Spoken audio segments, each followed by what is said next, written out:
അതൊക്കെ അങ്ങനെ ചെയ്യാം, പക്ഷെ ഗണ്ണെടുത്ത് തരണം, അച്ഛനെ പറ്റിച്ചാൻ പാടില്ല. അനക്കാ സ്വഭാവം ഉണ്ട്.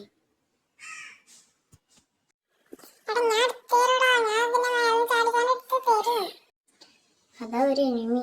ഞാൻ ഈ വെന്റി മെഷീനിൽ ഗണ്ണെടുത്തോണ്ട് അവനെ കൊല്ലാം.